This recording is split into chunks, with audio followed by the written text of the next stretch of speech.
ഒടിഞ്ഞു കഴിഞ്ഞിട്ടുണ്ടെങ്കിൽ ലെഗ് ഒടിഞ്ഞു കഴിഞ്ഞിട്ടുണ്ടെങ്കിൽ പണി സ്റ്റിക്കും പോകും. ഓക്കെ, നമ്മൾ പതുക്കെ ഹോൾഡ് ചെയ്ത് വെച്ചിട്ടാണോ നോക്കണേ? അവിടെ ഫൗളുക്ക് ഇടാൻ പറ്റണില്ലേ? ഫൗളുക്ക് ഇടാൻ നോക്കാം. അവര് ഇപ്പൊ മീൻ അടുപ്പിക്കുന്നുണ്ട്. ഹാൻഡ് ഇരിക്കാൻ പറ്റില്ല, ഇങ്ങനെ തന്നെ തിരിച്ച് കയറ്റാൻ പറ്റുള്ളൂ. ഓ, അതാണ്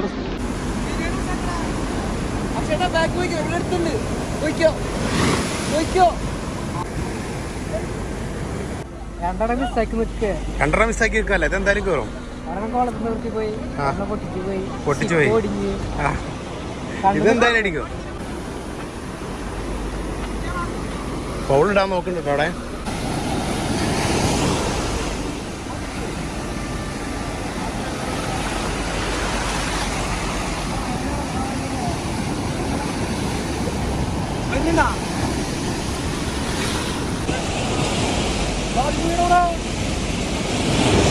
ഇവിടെ കുഴിയാ.